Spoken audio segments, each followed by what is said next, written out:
Hello बच्चों, कैसे हैं आप बच्चों। आज हम पढ़ेंगे क्लास 10th हिंदी क्षितिज के अंतर्गत गद्य खंड में चैप्टर नंबर 14 एक कहानी यह भी। इसकी लेखिका हैं मन्नू भंडारी।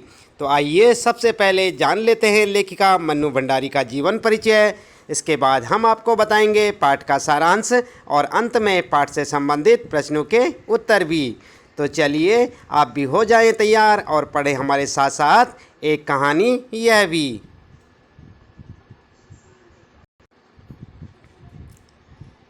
तो बच्चों आप ध्यान दें, यह है आपका चैप्टर और ये है इसकी लेखिका मन्नू भंडारी।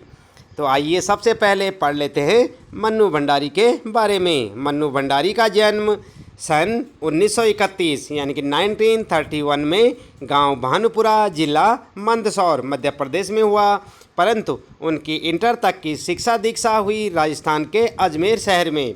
बाद में उन्होंने हिंदी में एमए किया। दिल्ली के मिरांडा हाउस कॉलेज में अध्यापन कार्य से अवकाश प्राप्त के बाद आजकल दिल्ली में ही रहकर स्वतंत्र लेखन कर रही हैं। स्वातंत्र्योत्तर हिंदी कथा साहित्य की प्रमुख हस्ताक्षर मन्नू भंडारी की प्रमुख रचनाएं हैं। एक प्लेट सैलाब, मैं हार गई, यही सच है, त्रिशंकु जो कि एक कहानी संग्रह है, आपका बंटी और महाभोज जो कि एक उपन्यास है। इसके अलावा उन्होंने फिल्म और टेलीविज़न धारावाहिकों के लिए पटकथाएं भी लिखी हैं। हाल ही में एक कहानी यह भी नाम से आत्मकथ्य का प्रकाशन। उनकी साहित्यिक उपलब्धियों के लिए हिंदी अकादमी के शिखर सम्मान सहित उन्हें अनेक पुरस्कार प्राप्त हो चुके हैं, जिनमें भारतीय भाषा परिषद, कोलकाता, राजस्थान संगीत नाटक अकादमी, उत्तर प्रदेश हिंदी संस्थान के पुरस्कार शामिल हैं। मन्नू भंडारी की कहानियाँ हों या उपन्यास, उनमें भाषा और शिल्प की सादगी तथा प्रामाणिक अनुभूति मिलती है। उनकी रचनाओं में स्त्री मन से जुड़ी अनुभूतियों की अभिव्यक्ति भी देखी जा सकती है। तो बच्चों ये था यहाँ पर मन्नू भंडारी लेखिका के बारे में जानकारी। इसके बाद आइए जान लेते हैं यहाँ पर एक कहानी यह भी, इसमें क्या कुछ कहा गया है इसके बारे में। तो एक कहानी यह भी के संदर्भ में सबसे पहले तो हम यह जान लें कि मन्नू भंडारी ने पारिभाषिक अर्थ में कोई सिलसिलेवार आत्मकथा नहीं लिखी है। अपने आत्मकथ्य में उन्होंने उन व्यक्तियों और घटनाओं के बारे में लिखा है जो उनके लेखकीय जीवन से जुड़े हुए हैं। संकलित अंश में मन्नू जी के किशोर जीवन से जुड़ी घटनाओं के साथ उनके पिताजी और उनकी कॉलेज की प्राध्यापिका शीला अग्रवाल का व्यक्तित्व विशेष तौर पर उभर कर आया है, जिन्होंने आगे चलकर उनके लेखकीय व्यक्तित्व के निर्माण में महत्वपूर्ण भूमिका निभाई। लेखिका ने यहाँ बहुत ही खूबसूरती से साधारण लड़की के असाधारण बनने के प्रारंभिक पड़ावों को प्रकट किया है। सन 46 यहाँ पर जैसे कि आप देख सकते हैं 46 से 47 की आज़ादी की आंधी ने मन्नू जी को भी अछूता नहीं छोड़ा। छोटे शहर की युवा होती लड़की ने आज़ादी की लड़ाई में जिस तरह भागीदारी की, उसमें उसका उत्साह, ओज, संगठन क्षमता और विरोध करने का तरीका देखते ही बनता है। तो बच्चों ये था यहाँ पर कहानी के बारे में संक्षिप्त जानकारी कि यहाँ पर जो है किस प्रकार से आपके पास ये कहानी आने वाली है। तो ये है कहानी आपकी एक कहानी यह भी। आइए जान लेते हैं सीधा सीधा इस कहानी का सारांश।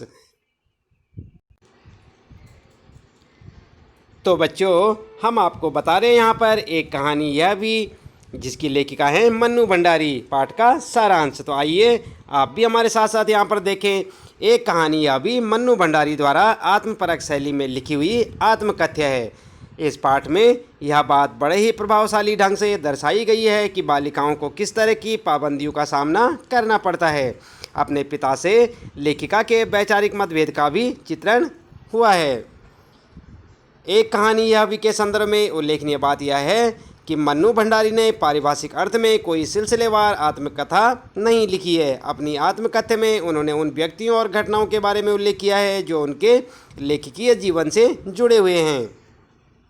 संकलित अंश है यहाँ पर, इसमें मन्नू जी के किशोर जीवन से जुड़ी कुछ घटनाओं के साथ उनके पिताजी और उनकी कॉलेज की प्राध्यापिका शीला अग्रवाल के व्यक्तित्व विशेष रूप से उभर कर आया है, जो कि आगे चलकर उनके लेखकीय व्यक्तित्व के निर्माण में महत्वपूर्ण भूमिका निभाई है जिन लोगों ने।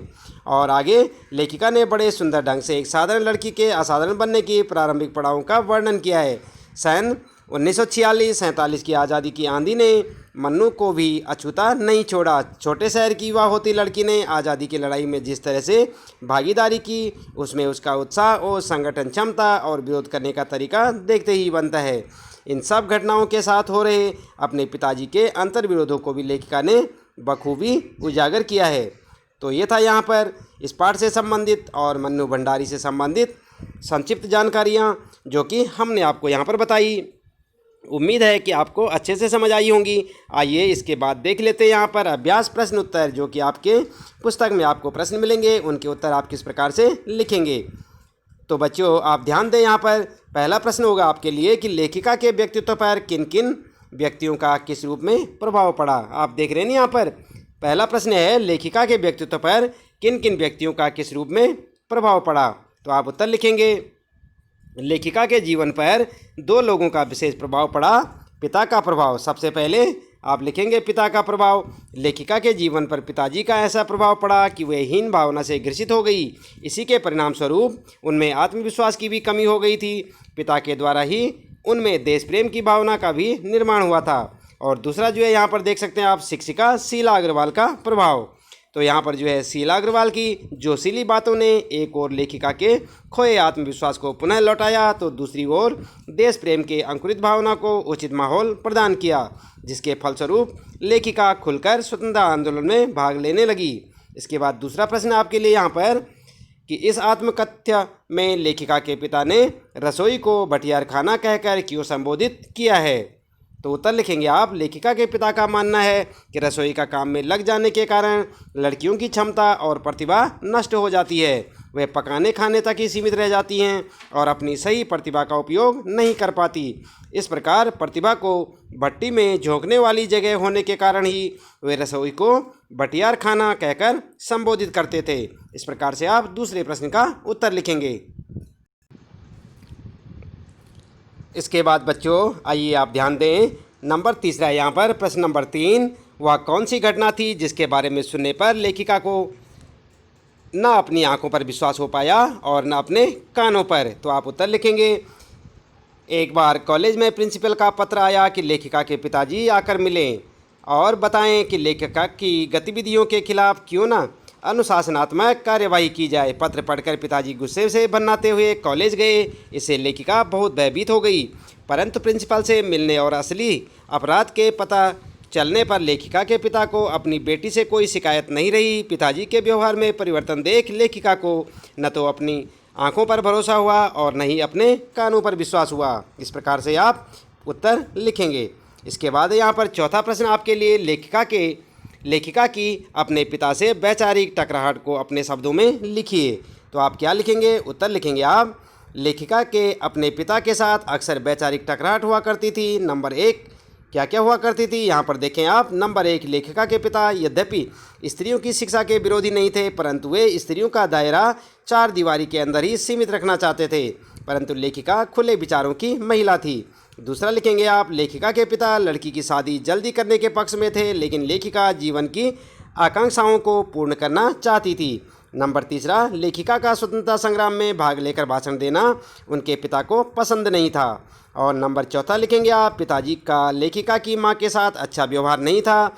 स्त्री के प्रति ऐसे व्यवहार को लेखिका अनुचित समझती थी। और नंबर 5, बचपन के दिनों में लेखिका के काले रंग को लेकर उनके पिता का मन उनकी तरफ से उदासीन रहा करता था। इसके बाद बच्चों आप ध्यान दें, 5वां प्रश्न आपके लिए कि इस आत्मकथ्य के आधार पर स्वाधीनता आंदोलन के परिदृश्य का चित्रण करते हुए उनमें मन्नू जी की भूमिका को रेखांकित कीजिए। तो आप उत्तर लिखेंगे। सन 1946-47 ईस्वी में समूचे देश में भारत छोड़ो आंदोलन पर उफान पर था। सन 1946-47 में ईस्वी में समूचे देश में भारत छोड़ो आंदोलन पूरे उफान पर था। हर तरफ हड़तालें, प्रभात फेरियां, जुलूस और नारेबाजी हो रही थी। घर में पिता और उनके साथियों के साथ होने वाली गोष्ठियों और गतिविधियों ने लेखिका को भी जागरूक कर दिया। प्राध्यापिका शीला अग्रवाल ने लेखिका को स्वतंत्रता आंदोलन में सक्रिय रूप से जोड़ दिया। जब देश में नियम कानून और मर्यादाएं टूटने लगी, तब पिताजी की नाराजगी के बाद भी वे पूरे उत्साह के साथ आंदोलन में कूद पड़ी। उनका उत्साह संगठन क्षमता और विरोध करने का तरीका देखते ही बनता था। वे चौराहों पर बेझिझक भाषण, नारेबाजी और हड़तालें करने लगी। इस प्रकार हम कह सकते हैं कि स्वतंत्रता आंदोलन में उनकी भी सक्रिय भूमिका थी। इसके बाद बच्चों बात करते हैं यहाँ पर रचना और अभिव्यक्ति की।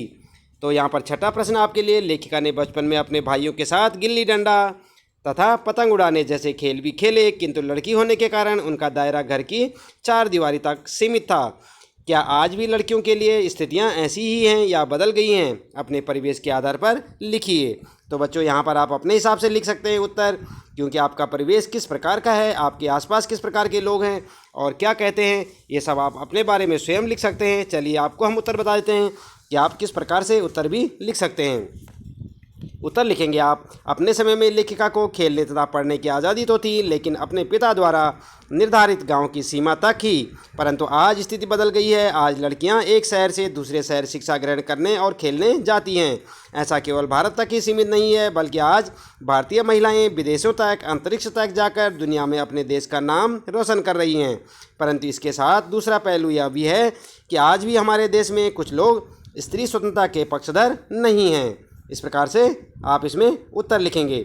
इसके बाद सातवां प्रश्न है, मनुष्य के जीवन में आस पड़ोस का बहुत महत्व होता है, परंतु महानगरों में रहने वाले लोग प्रायः पड़ोस कल्चर से वंचित रह जाते हैं। इस बारे में अपने विचार लिखिए। तो बच्चों इस बारे में आप अपने विचार लिख सकते हैं और चाहे तो इस प्रकार से जैसे हम यहाँ पर आपको बता रहे हैं ऐसा भी उत्तर आप दे सकते हैं। आज मनुष्य के संबंधों का क्षेत्र सीमित होता जा रहा है। मनुष्य आत्म केंद्रित होता जा रहा है। उसे अपने सगे संबंधियों तक के बारे में भी अधिक जानकारी नहीं होती है। यही कारण है कि आज के समाज में पड़ोस कल्चर लगभग लुप्त होता जा रहा है। लोगों के पास समय का अभाव होता जा रहा है। मनुष्य के पास इतना समय नहीं है कि वे अपने पड़ोसियों से मिलकर उनसे बातचीत करें। इसके बाद ऐसे लिखेंगे आप उत्तर। इसके बाद आइए देख लेते हैं यहाँ पर कुछ प्रश्न है यहाँ पर आपके लिए भाषा अध्ययन के। तो बच्चों यहाँ पर जो है आप देख रहे हैं ना भाषा अध्ययन से प्रश्न, जैसे कि ये है, इस आत्मकथ्य में मुहावरों का प्रयोग करके लेखिका ने रचना को रोचक बनाया है। रेखांकित मुहावरों को ध्यान में रखकर कुछ और वाक्य बनाएं। तो यहाँ पर आप देख सकते हैं कह है, इस बीच पिताजी के एक निहायत दकियानुसी मित्र ने घर आकर अच्छी तरह पिताजी की लू उतारी। और यहाँ पर देख रहे हैं आप, खे वाले में हुए तो आग लगाकर चले गए और पिताजी ही सारा दिन भभकते रहे। इसके बाद गए में है, बस यही अब यही रह गया है कि लोग घर आकर थू थू करके चले जाएं। और अगला है यहाँ पर, पत्र पढ़ते ही पिताजी आग बबूला हो गए। तो यहाँ पर देख रहे हैं ना आप, इस प्रकार से इनमें कुछ अंडरलाइन हो रखी है, यानी कि रेखांकित यहाँ पर मुहावरे दिए हुए हैं। जैसे कि आप देख सकते हैं, लू उतारना और आग लगाना। इसके बाद यहाँ पर देख सकते हैं आप रेखांकित लाइनों को देखें, थू थू करना और आग बबूला होना। तो आप देख रहे हैं ना यहाँ पर, यह आग बबूला, थू थू करना, आग लगाना और लू उतारना। इस प्रकार से आप यहाँ पर मुहावरों को देख सकते हैं। और प्रश्न में पूछा गया है कि यहाँ पर जो है मुहावरों को ध्यान में रखकर कुछ वाक्य बनाइए। तो आप इसी पे जो है इन्हीं अंडरलाइन जो कर रखी हैं, जिनके नीचे लाइन लगा रखी है, इन्हीं पे अन्य वाक्य आप बनाएंगे। तो यहाँ पर जो है उत्तर लिखेंगे आप कै वाले का लिख सकते हैं। लू उतारने में क्या लिखेंगे आप, लू उतारना। होमवर्क न करने से शिक्षक ने अच्छी तरह से छात्र की लू उतारी। या फिर आप अपने हिसाब से भी इस पर जो है एक वाक्य और बना सकते हैं। और दूसरा है आग लगाना। कुछ मित्र ऐसे भी होते हैं जो घर में आग लगाने का काम करते हैं। और थू थू करना जो मुहावरा है, इसके बदले आप वाक्य लिखेंगे, तुम्हारे इस तरह से ज़ोर ज़ोर से चिल्लाने से पड़ोसी थू थू करेंगे। और आग बबूला होना, यहाँ पर मेरे स्कूल नहीं जाने से पिताजी आग बबूला हो गए। इस प्रकार से आप उत्तर लिख सकते हैं। तो बच्चों ये था यहाँ पर आपके लिए प्रश्न और उसके उत्तर। एक कहानी यह भी पाठ से, जो कि मन्नू भंडारी इसकी लेखिका थी। और ये था आपका चैप्टर नंबर 14। उम्मीद है कि आपको ये अच्छे से समझ आया होगा। यहाँ पर हमने आपको बताया प्रश्न उत्तर और पाठ का सारांश और लेखिका मन्नू भंडारी का जीवन परिचय। तो यदि आप चाहते हैं कि हर रोज़ इसी प्रकार आपको नए नए पाठों से संबंधित जानकारियाँ मिलती रहे और सभी पाठों के प्रश्न उत्तर और सारांश और उनके लेखकों के बारे में आप जानकारी चाहते हैं, क्लास 10th हो चाहे क्लास 9th हो, तो आप चैनल को सब्सक्राइब अवश्य कर दें। हमारे इस चैनल में आपको क्लास 6 से क्लास 3rd से और क्लास 10th तक के हिंदी सब्जेक्ट के पूरे पाठों का संपूर्ण हल आपको देखने को मिलेगा। इसलिए आप इस चैनल को सब्सक्राइब कर दें। वीडियो आपको पसंद आई हो, जानकारी आपको अच्छी लगी हो, तो वीडियो को लाइक करना ना भूलें।